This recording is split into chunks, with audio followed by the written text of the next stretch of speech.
नमस्कार। अध्यात्म विशेष में आपका स्वागत है और अध्यात्म विशेष में मेरे साथ आज राजदीप गौतम जी, आचार्य राजदीप गौतम हमारे साथ हैं। जैसा कि पहले अभी अध्यात्म विशेष के एक एपिसोड में आदरणीय पंडित जी ने हमसे बात की थी अध्यात्म विशेष के इस कार्यक्रम में राम जी की कुंडली पर।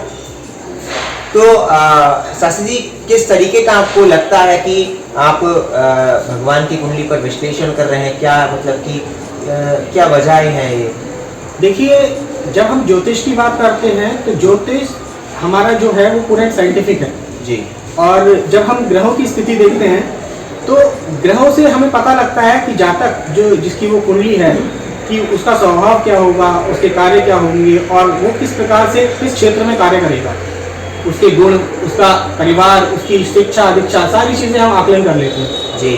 जब हम बात करते हैं भगवान राम के चार्ट की या भगवान राम की कुंडली की, तो हम उसमें देखेंगे कि ग्रहों की पोजीशन जो है वो एक साधारण व्यक्ति की नहीं हो सकती है। और जब साधारण व्यक्ति की नहीं हो सकती है तो वो किसी महापुरुष की है।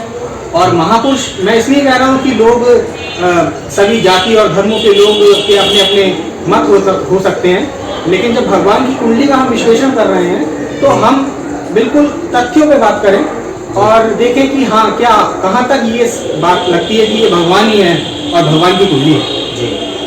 तो आज हम इस पे चर्चा करेंगे। जैसे कि हमने अपने पूर्व में अपने एपिसोड में दर्शकों को कहा था कि हम भगवान राम की कुंडली के बारे में चर्चा करेंगे जी। और इस चर्चा को हम आगे बढ़ाते हुए हम शुरू करते हैं भगवान की कुंडली के बारे में चर्चा करना। भगवान राम की कुंडली का जब हम चार्ट देखते हैं तो इस चार्ट में आप देखेंगे कि ये चार्ट जो है कर्क लगन की कुंडली है और कर्क लगन विशिष्ट व्यक्तियों की होती है, लेकिन लगन के साथ साथ लगन में बैठे ग्रह भी उतना ही महत्व रखते हैं और वो ग्रह हमें बताते हैं कि ये व्यक्ति क्या होगा, किस तरह के कार्य करेगा। सबसे पहले हम शुरू करते हैं लगन से। देखिए, लगन में हमारी 4 नंबर की लगन है कर्क लगन और इसमें गुरु बैठे हैं साथ में और गुरु के साथ चंद्रमा। गुरु लगन में 4 नंबर के होकर बैठे हैं और ये योग बनाता है हमारा हंस योग। हंस योग जो होता है कुंडली में पंच महापुरुष योगों में से एक योग होता है। जो ज्योतिष के जानकार हैं वो इस चीज को समझते होंगे। आने वाले अध्यायों में हम सीखेंगे ज्योतिष के मूल सिद्धांत क्या हैं, किस तरह से ज्योतिष हमारे जीवन पे प्रभाव डालती है और ज्योतिष कैसे हम अपने जीवन में उसको प्रयोग में ला सकते हैं। तो जैसा कि आज हमारा विषय जो है भगवान राम की कुंडली पर अध्ययन है, तो हम इस पर अध्ययन कर रहे हैं पंच महापुरुष योग। पंच महापुरुष योग में से एक योग होता है हंस योग जी। तो ये हंस योग जो इनके लगन में बन रहा है, यहाँ पर लगन में 4 नंबर की लगन में हंस योग व्यक्ति को विद्वान बनाता है, समाज में वो प्रवचन उपदेश देता है और ऐसा जातक समाज में यश प्रतिष्ठा को भी पाता है। लगन में आप अभी कह रहे हैं कि भगवान श्री राम यशस्वी, तो सभी को जानते हैं भगवान श्री राम यशस्वी थे, लेकिन कहीं ना कहीं देखा जाता है कि भगवान को जब राजगद्दी मिलने वाली थी उस समय पे लास्ट तक भगवान को राजगद्दी राजा बनने वाले थे, लेकिन लास्ट मोमेंट पे आके भगवान को 14 वर्ष का वनवास हो गया।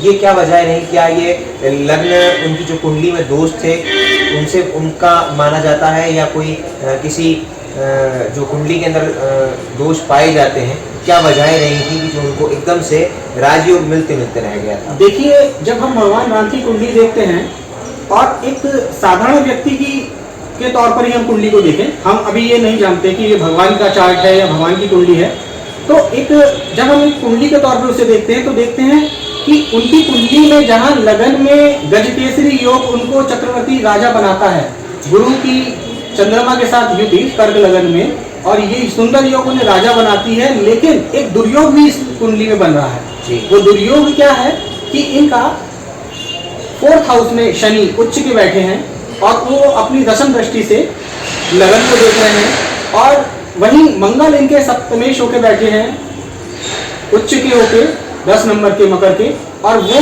भी लगन को देख रहे हैं और ये दुर्योग बनाते हैं जो राजभंग योग कहलाता है, जिसके कारण एकदम इन्हें जब राजपाट घोषणा होने के साथ मिलने वाला था और मिलते मिलते वनवास को चले गए। तो कुंडली में योग भी होते हैं, दुर्योग भी होते हैं, लेकिन मेरा मानना ये है कि ईश्वर तो लीला करने आते हैं, भगवान लीला करने आते हैं, और वो जो लीला करने आए थे वो उन्हें करनी थी। तो योग के साथ साथ दुर्योग भी है। और राजा तो हम जानते हैं चक्रवर्ती सम्राट रहे, गजकेसरी योग जिस जातक की कुंडली में, आगे भी हम अपने एपिसोड्स में देखेंगे जब हम बड़े बड़े महापुरुषों की कुंडलियों का अध्ययन करेंगे, भगवान कृष्ण की या अब विक्रमादित्य की या बहुत बड़े योगों की, तो ज़्यादातर हम इस योग को देखेंगे गजकेसरी योग, जो राजा के समान यश कीर्ति देता है और व्यक्ति समस्त सुखों को भोगता है। अब इस कुंडली में आगे देखिए 4 नंबर 4th हाउस में शनि है उच्च के, ये भी यहाँ पर 7 नंबर के तुला के शनि उच्च के होकर शश योग बनाते हैं, ये भी एक पंच महापुरुष योग है। फिर इनके 7th हाउस में देखिए मंगल है, ये उच्च के 10 नंबर के होके, ये भी एक व्यक्ति को मर्यादा पुरुषोत्तम, हम भगवान को जानते हैं, लेकिन कहीं ना कहीं उनके जीवन में इसका 7वां हाउस जो होता है वो दाम्पत्य का भी होता है। तो दाम्पत्य में कुछ बाधाएं रही, हम लोगों ने देखा कि माता के साथ वो अपना समय उन्होंने कम बिताया जीवन में। दाम्पत्य सुख भगवान राम के जो है जीवन में नहीं रहा, काफ़ी चीज़ें हमें जो है रामायण में दर्शाती हैं जी। तो ये जो हमारा 7 नंबर हाउस जो है ये दाम्पत्य का हाउस होता है, और मंगल यहाँ पर उच्च के बैठे हैं। भगवान की कुंडली मांगलिक कुंडली है, और मंगल उच्च के 7वें हाउस में बैठकर दाम्पत्य सुख से दूर करते हैं, और ऐसा ही हुआ। लेकिन दूसरी ओर 10 नंबर का मंगल जहाँ उच्च का होकर आदमी को मर्यादित बनाता है, मतलब समाज में वो मर्यादा पुरुषोत्तम के नाम से जाने गए, और पूरा समाज उन्हें मर्यादा पुरुषोत्तम राम के नाम से जानता है।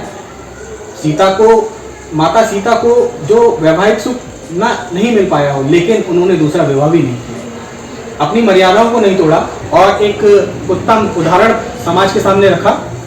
अच्छा, जैसे कि आपने बताया कि उनको दाम्पत्य सुख नहीं मिला, और सभी लोग, और मैं भी, आप भी, सभी लोग मानते हैं भगवान जो राम थे, राम जो है भगवान थे, लेकिन ऐसे कैसे मान लें?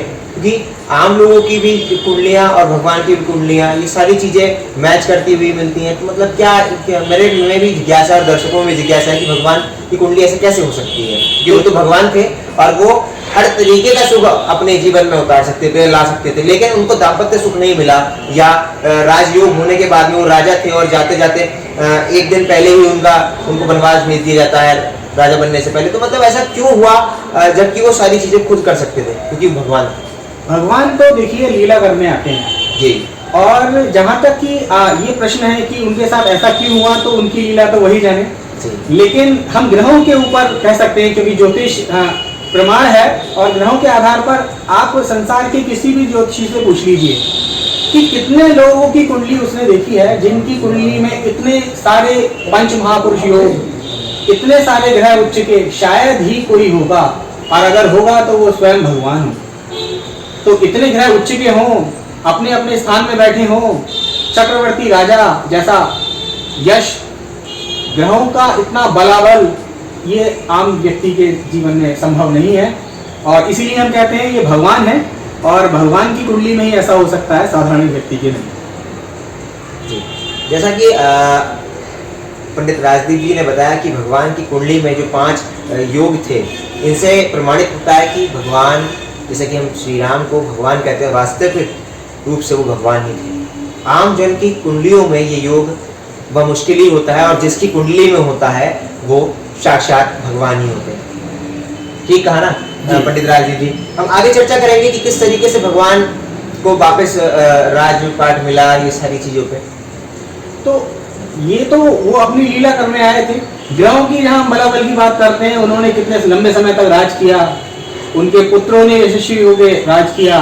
और ये जहाँ हम चार्ट की बात करते हैं, तो चार्ट के बल में देख लीजिए, मतलब चार्ट जो कुंडली है उनकी, उसमें ग्रहों की इतनी मजबूत स्थिति उन्हें सभी प्रकार के सुख और जीवन में आगे यश दिलाती है, और मर्यादित होकर जीवन निर्वहन करने का जो हमें सीख दे के गए वो सिखाती है। और इसी क्रम में हम आगे भी आपके एपिसोड्स में अन्य महापुरुषों की कुंडलियों का अध्ययन करेंगे, और अपने दर्शकों के लिए कुछ नया उनकी कुंडली का विश्लेषण भी उठाएंगे, उनके प्रश्नों की, उनकी जिज्ञासा को भी शांत करेंगे और बिल्कुल साइंटिफिक तरीके से बताएंगे कि ये ग्रह किस स्थिति में कैसे होते हैं, किस भाव में क्या रिजल्ट देते हैं और किस तरह से हमारे जीवन में एक नया उजाला, प्रकाश और हमारे जीवन को आगे समृद्धि देते हैं। आगे भी हमारे साथ बने रहने के लिए आपका बहुत बहुत धन्यवाद। साथ ही आपको बताते चले, इस एपिसोड में नीचे दी गई टैगलाइन में पंडित राजदीप गौतम जी के नंबर्स हैं, जिसमें आप अपनी किसी भी समस्या के बारे में जान सकते हैं और अपनी कुंडली के बारे में जान सकते हैं। ऐसे ही बने रहने के लिए देखते रहिए सिर्फ RJC भक्ति। प्रणाम।